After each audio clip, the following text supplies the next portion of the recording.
हरि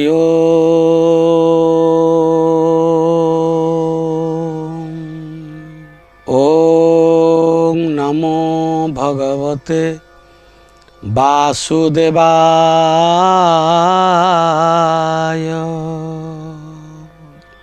ओम नमो भगवते पुरुषोत्तमाय।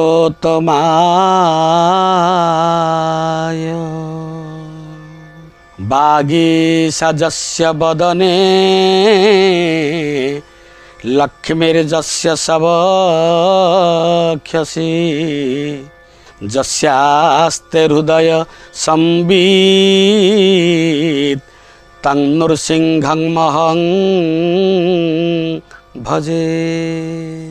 नारायणं नमस्कृत्य नरं चैव नरोत्तमं देवीं सरस्वती व्यास ततो जयमुदीरयेत्। मूकं करोति वाचालं पंगुलंघयते गिरिं यत्कृपातमहं वन्दे परमानन्दमाधवं परमानन्दमाधवं।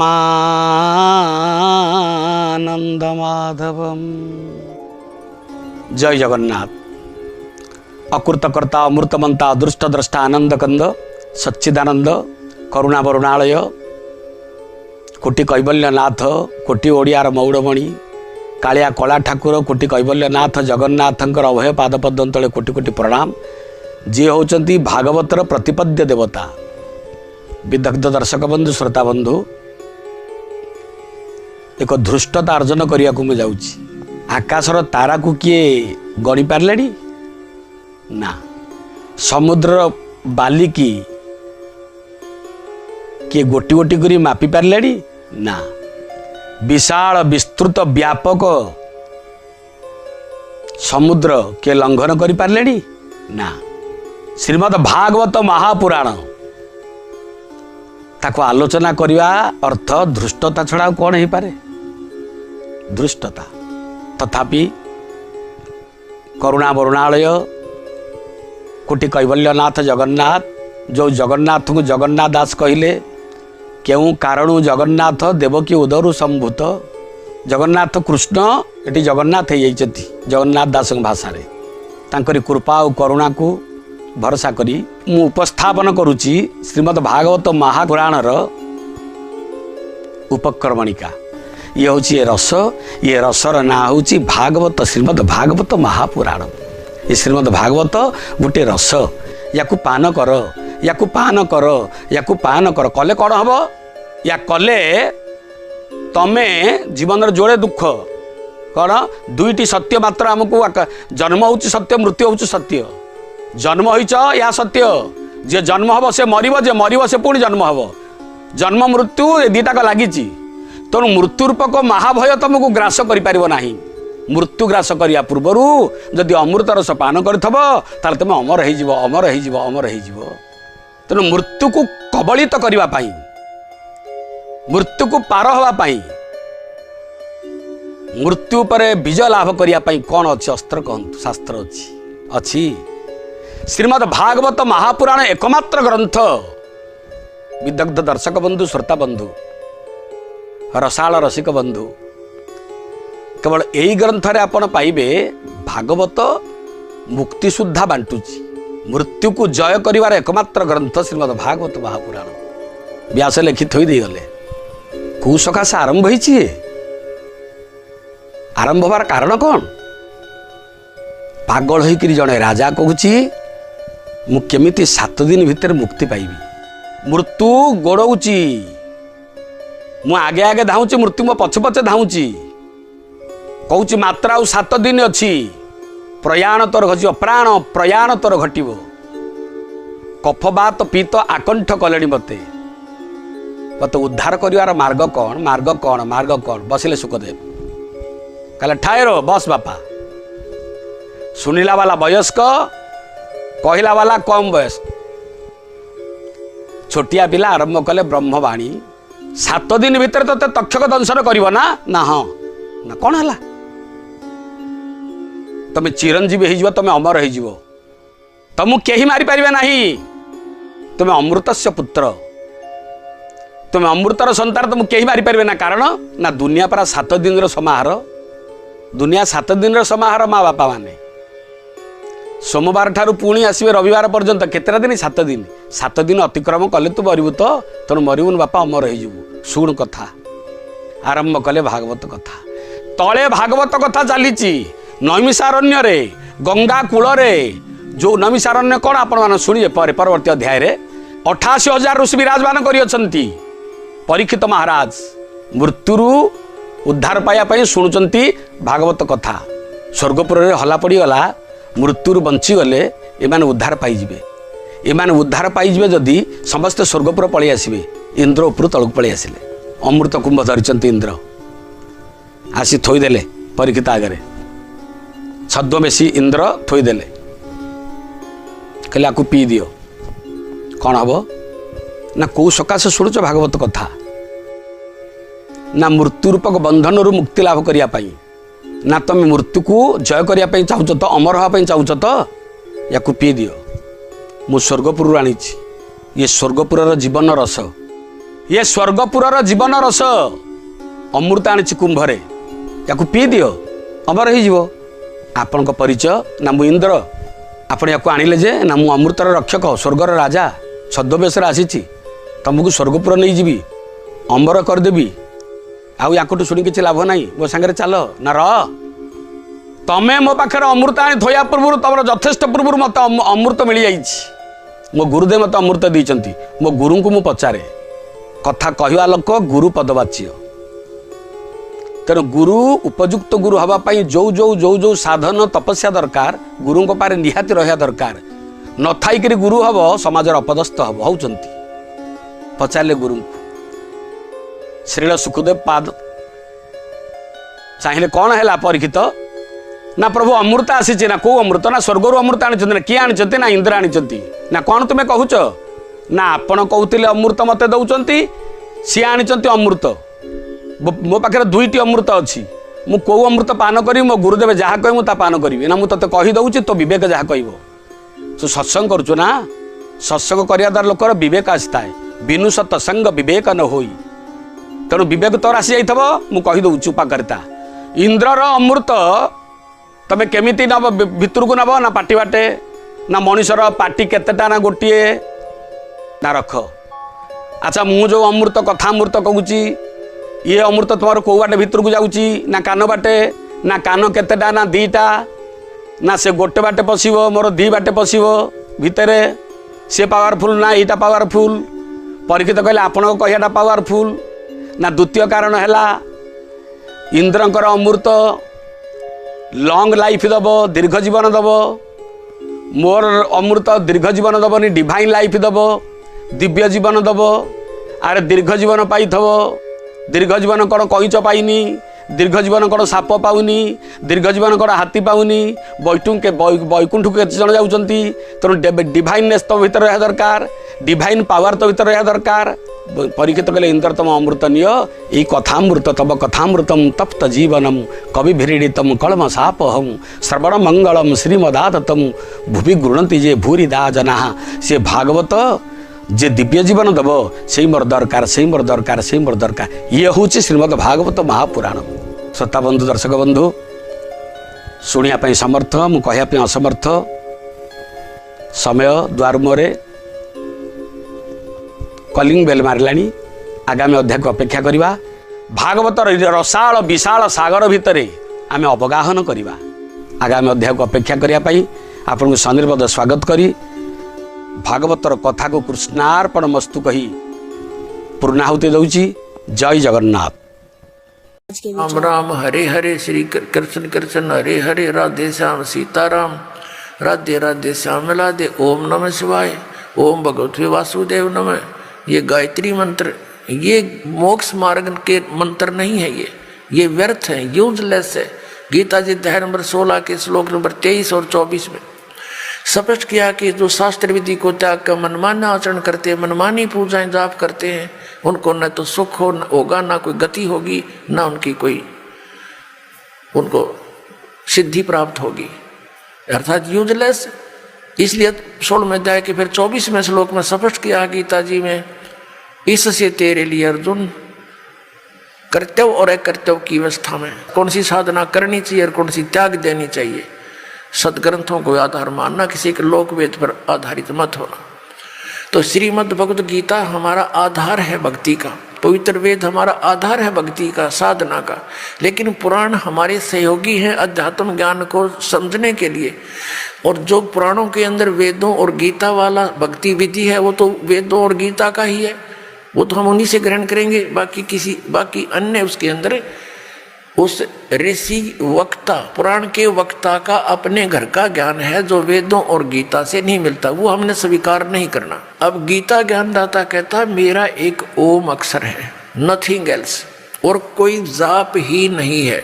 इसके अतिरिक्त कोई मंत्र जाप करता है वो अपने डले ढो रहा है, वो कंकर पत्थर इकट्ठे कर रहा है, लाल नहीं है। ये ब्रह्म सत्र का है।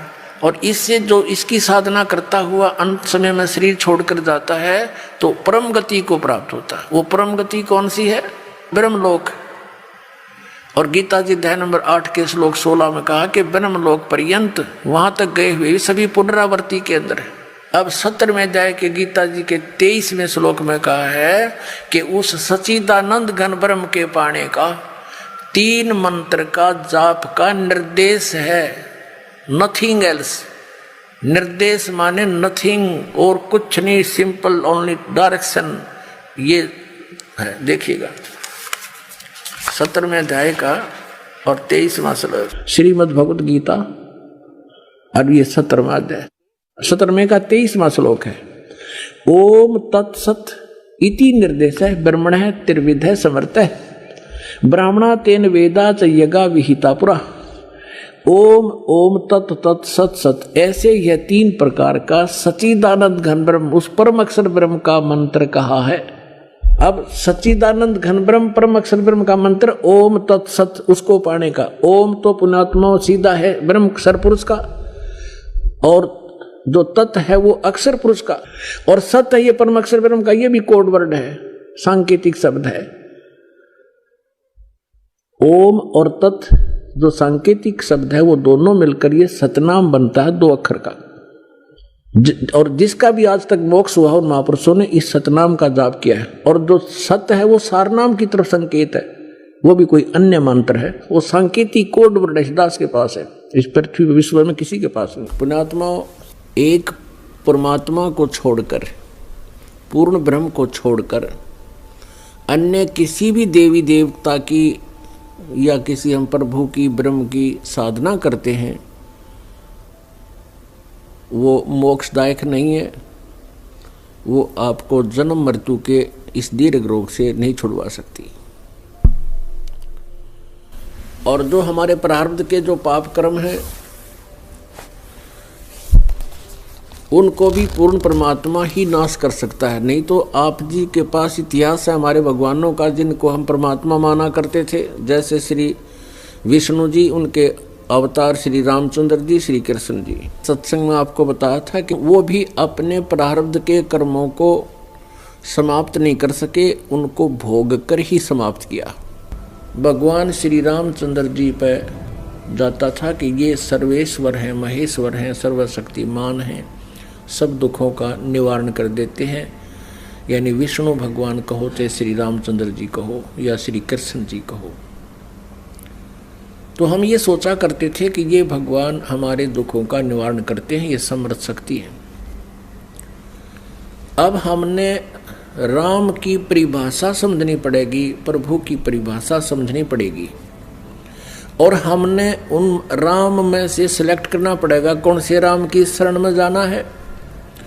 अब जैसे ये श्रद्धालु कहते हैं, कोई प्रश्न करता है आचार्यों से, गुरुओं से, मंडलेश्वरों से कि क्या श्री कृष्ण अर्थात श्री विष्णु जी हमारे पापों का नाश कर सकते हैं? क्या वे जो श्राप दे दिया जाता है एक दूसरे को 3 ताप के अंतर्गत, क्या हमारे उन 3 तापों का वो नाश कर सकते हैं? तो कहते हैं कि हाँ, भगवान श्री कृष्ण अर्थात विष्णु जी हमारे सब पापों का नाश कर देते हैं। और प्रमाण के लिए कहते हैं गीता जी अध्याय नंबर 18 के श्लोक नंबर 66 को बोलते हैं कि सर्वधर्मान परित्यज माम एकम शरणम व्रज अहम तवा सर्व पापे भव मोक्षामि मा शुच। पहले तो उनको ये पता नहीं कि गीता जी का ज्ञान श्री कृष्ण नहीं, श्री कृष्ण में प्रवेश करके ये ब्रह्म बोल रहा है, सरपुरुष बोलता है। और व्रज का माने आना नहीं होता, जाना होता है।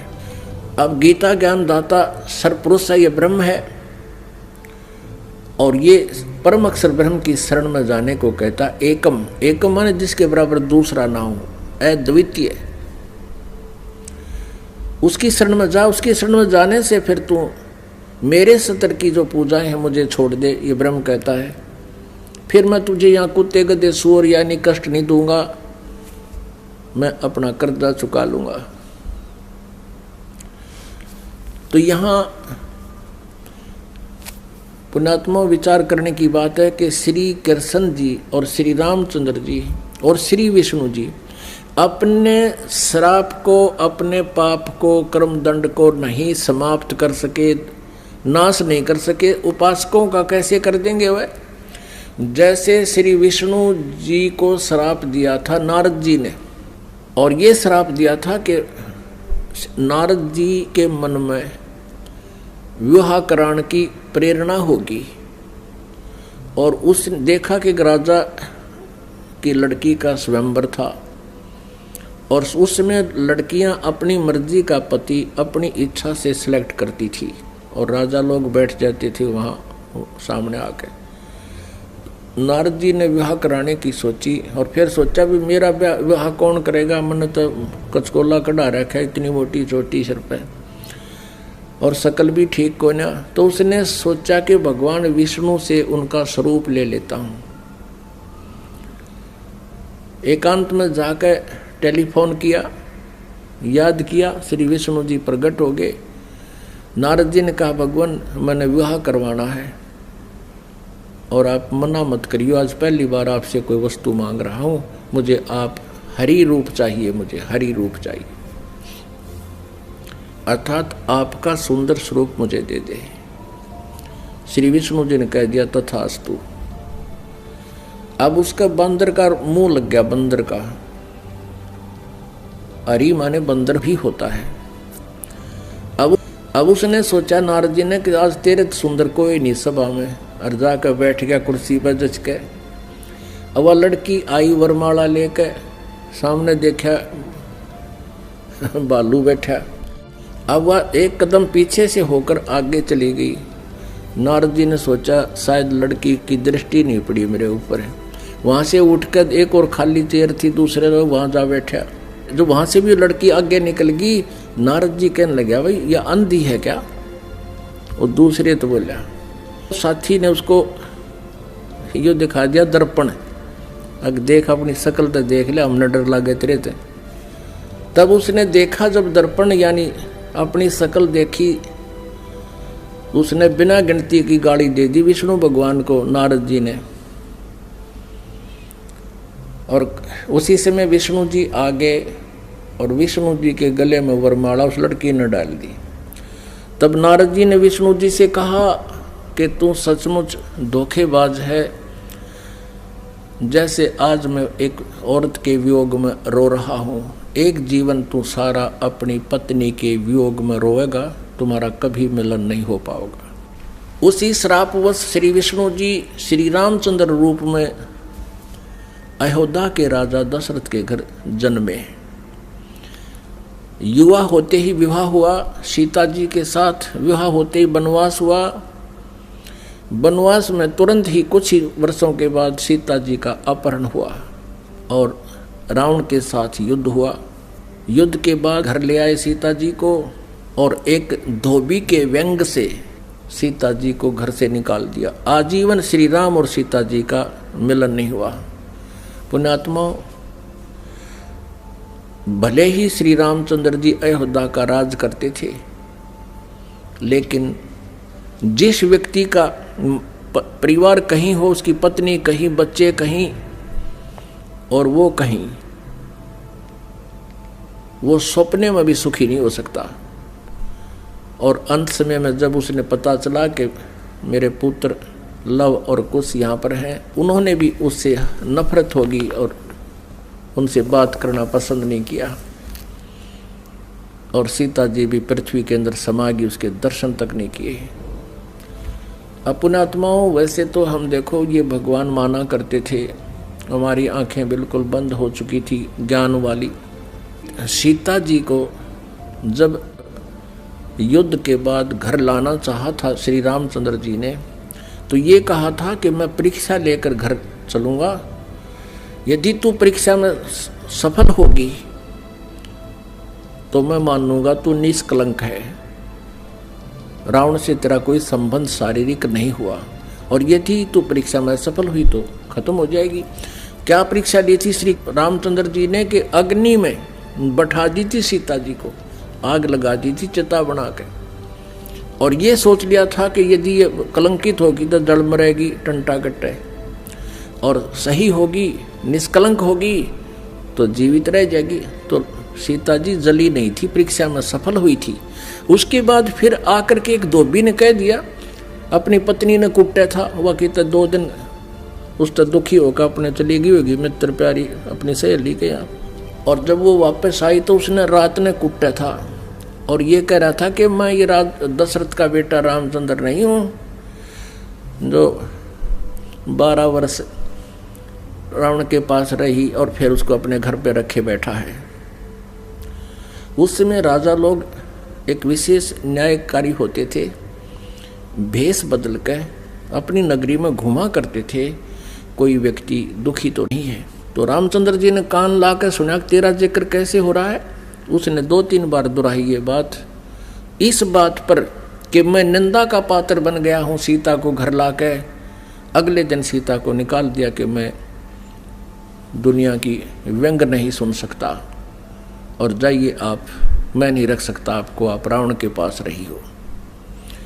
अब फुटे भाग हमारे इसे भगवान थे हमारे, गर्भवती पत्नी और अकेले निकाल सुबह भाग जाए यहाँ से, अरे कलेजा फटने हो जाता है। आदमी अकेला निकाल के देखो, वो तो एक औरत की जाति थी, कहाँ जंगल में जावे, और कहते हैं झाड़ झाड़ बैरी होता है स्त्री का। और ये थे हमारे भगवान, ये थे इनके करैक्टर, इनको हम कहते हैं मर्यादा पुरुषोत्तम। यह क्या मर्यादा थी भाई, एक गर्भवती पत्नी को और घर से निकाल देना, कितना मरो चाहे जीवे, ये तो कितना कट्टर स्वभाव होगा उस व्यक्ति का।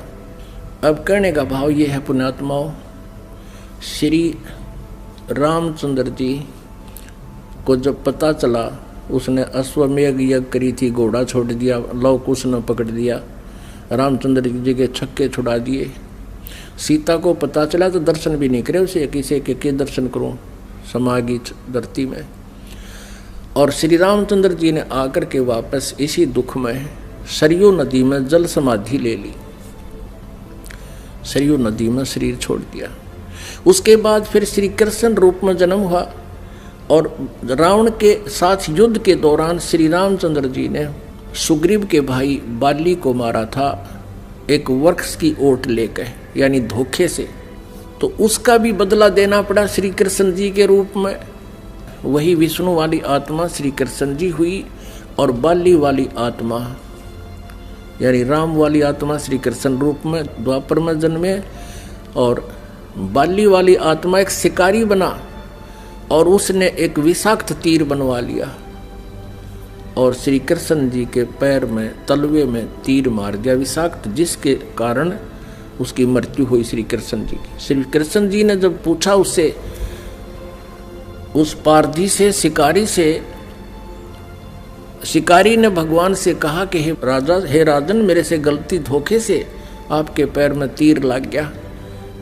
आपके पैर में पद्म है, ये चमक रहा था, दिन का समय झुरमट सी वृक्ष की छाई हुई थी और मैं शिकार के लिए घूम रहा था। आपके ये पद्म की रोशनी मुझे लगा जैसे मृग की आंख है हिरण की, मैंने धोखे से गलती से तीर मार दिया और ये तो विषाक्त है, अब आप जी नहीं सकते, मुझसे धोखा हो गया, गलती होगी, माफ़ करो, क्षमा करो। तब श्री कृष्ण जी ने कहा कि बाली, ये तेरे से धोखा नहीं हुआ, ये ऐसा ही होना था भाई, मैंने तेरे को धोखे से मारा था त्रेता युग में, और आज मैं वो बदला दे चला हूँ। अब दुर्वासा जी ने श्राप दिया था यादव कुल को, श्री कृष्ण जी के कुल को श्री कृष्ण जी के समक्ष ही श्राप दे दिया था कि यादव कुल का नाश होगा। किसने? इस श्री कृष्ण जी का पुत्र प्रद्युम्न एक लड़की का स्वांग बना के पेट पर, गर्भवती लड़की का, स्त्री का स्वांग बना करके पेट पर लोहे का कड़ा बांध के ऊपर के गुजरियां वाले औरतों वाले कपड़े पहन के और एक नकली पति बना कर दुर्वासा के पास गए थे उसे मजाक करने के लिए। और ये पूछा था कि हे ऋषि, सुना है आप भूत भविष्य वर्तमान की सभी बता देते हो, त्रिकालदर्शी हो, बताइएगा इसके लड़का होगा या लड़की। तब दुर्वासा ने ध्यान से देखा कि तो बकवाद कर रहे हैं। कह दिया था कि इससे तुम्हारा यादव कुल का नाश होगा। और दुर्वासा के श्रापवश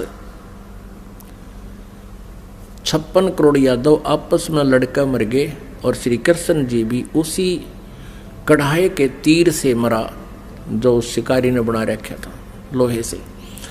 अपने आत्मा जब श्री कृष्ण जी, श्री रामचंद्र जी और श्री विष्णु जी तीनों रूपों में वो स्वयं हैं, वो अपने भी श्राप को यानी कर्म के दंड को नाश नहीं कर सके तो श्रद्धालु के कैसे कर देंगे। एक भक्त ने प्रश्न किया कि क्या श्री कृष्ण यानी विष्णु जी में कोई शक्ति नहीं है? जैसे श्री कृष्ण जी अर्थात विष्णु जी राजा मोरध्वज के घर गए थे, वहाँ उनके पुत्र ताम्रध्वज को आरे से चिरवा कर और उनको जीवित कर दिया था जब वो मृत्यु को प्राप्त हो गए थे। पुण्यात्माओं, कबीर परमेश्वर जी ने फिर ये इसका उत्तर दे रखा है, क्योंकि श्री आदरणीय धर्मदास साहिब जी ने भगवान से ये प्रश्न किया था कबीर जी से कि हे भगवान, हमने सुना है श्री कृष्ण जी ने मोरध्वज राजा के पुत्र को आरे से चरवा कर वो मृत्यु को प्राप्त हो गया था, उसको जीवित कर दिया था, और आप कहते हो कि ये समर्थ नहीं है, ये कोई परिवर्तन नहीं कर सकते। भगवान, ये क्या छोटी बात है? तब परमात्मा कबीर परमेश्वर जी ने कहा था कि धर्मदास, जब महाभारत के युद्ध में और अभिमन्यु की मृत्यु होगी थी, जो सुभद्रा पुत्र थे, और सुभद्रा श्री कृष्ण जी की सगी बहन थी, श्री कृष्ण जी अभिमन्यु को जीवित नहीं कर सके, वहीं पर वे विद्यमान थे। अब धर्मदास साहब ने पूछा कि हे भगवान, कारण क्या था? तब परमेश्वर कबीर जी ने कहा कि ये भगवान आपकी आयु और श्वास को घटा बढ़ा नहीं सकते।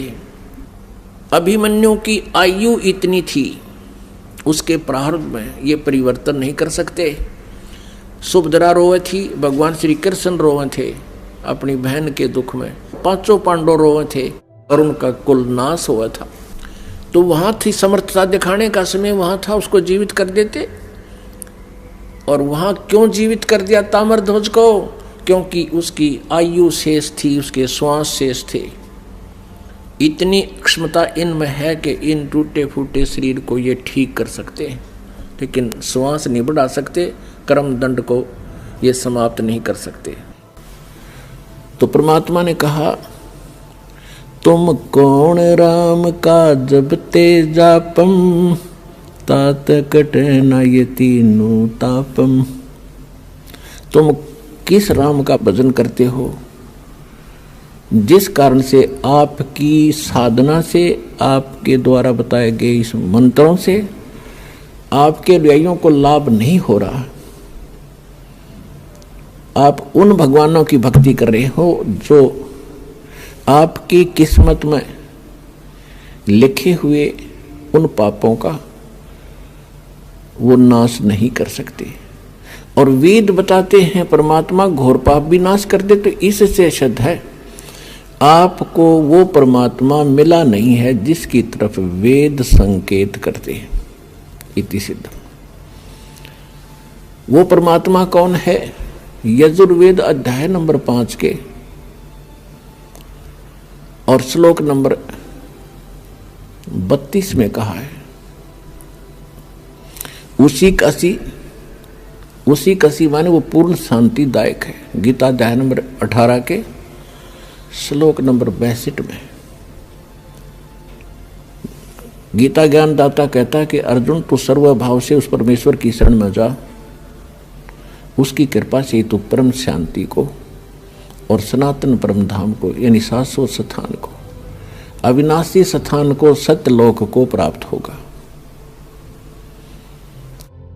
परम शांति को प्राप्त होगा। अब वेद क्या बताते हैं? यजुर्वेद अध्याय नंबर 5 श्लोक नंबर 32 में कहा है, उसी कसी यानी जो पूर्ण शांतिदायक है।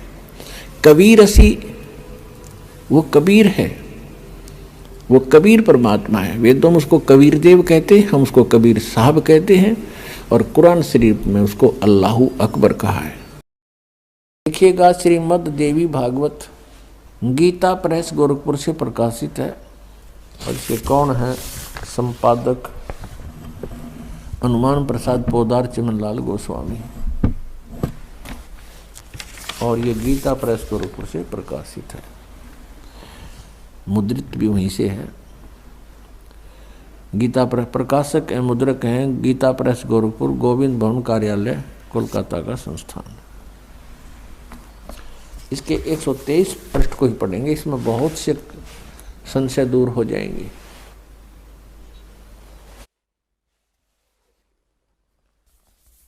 तीसरा स्कंद श्रीमद् देवी भागवत आप पढ़ रहे हैं, 123 पृष्ठ पर देखिएगा। तुम भगवान विष्णु जी अपनी माता दुर्गा के विषय में कह रहे हैं स्तुति करते हुए, तुम शुद्ध स्वरूपा हो, यह सारा संसार तुम इसे उद्भासित हो रहा है। मैं ब्रह्मा और शंकर हम सभी तुम्हारी कृपा से विद्यमान हैं। हमारा आविर्भाव माने जन्म और तिरोभाव माने मृत्यु हुआ करता है। हमारा जन्म और मृत्यु हुआ करता है। केवल तुम ही नित्य हो, जगत जननी हो, प्रकृति और सनातनी देवी हो। ओह, फिर यहाँ कहा है, ये स्पष्ट लिखा है, आविर्भाव माने जन्म। भगवान विष्णु जी स्वीकार कर रहे हैं कि मैं ब्रह्मा और शंकर हम सभी का जन्म और मृत्यु हुआ करता है। केवल तुम ही नित्य हो यानी अविनाशी हो, जगत जननी हो, प्रकृति और सनातनी देवी हो। ये भी याद रखना कि प्रकृति दुर्गा के लिए ही कहा जाता है। भगवान शंकर बोले, देवी यदि महाभाग विष्णु तुम्ही से प्रकट हुए हैं तो उनके बाद उत्पन्न होने वाले ब्रह्मा भी तुम्हारे बालक हुए। फिर मैं तमोगुणी लीला करने वाला शंकर क्या तुम्हारी संतान नहीं हुआ? अर्थात मुझे भी उत्पन्न करने वाली तुम ही हो शिवे। संपूर्ण संसार की सृष्टि करने में तुम बड़ी चतुर हो। इस संसार की सृष्टि, स्थिति और संहार में तुम्हारे गुण सदा समर्थ हैं। उन्हीं तीनों गुणों से उत्पन्न हम ब्रह्मा, विष्णु एवं शंकर नियमानुसार कार्य में तत्पर रहते हैं। ये 5 कंसेप्ट क्लियर कर दिए। नंबर 1, ब्रह्मा विष्णु महेश नाशवान है, इनकी जन्म मृत्यु होती है, ये इनकी जीवनी में लिखा है। और नंबर 2, प्रकृति दुर्गा को कहते हैं। नंबर 3, दुर्गा इन ब्रह्मा विष्णु महेश की माता है। और नंबर 4, ये कहते हैं हम तो केवल नियमित कार्य ही कर सकते हैं, यानी जिसके संस्कार में दुख या सुख जैसा है उसको एज इट इज दे सकते हैं, उसमें हम कोई परिवर्तन नहीं कर सकते। और 5वां ये हो गया कि रजगुण ब्रह्मा, सतगुण विष्णु, तमगुण शिव जी है।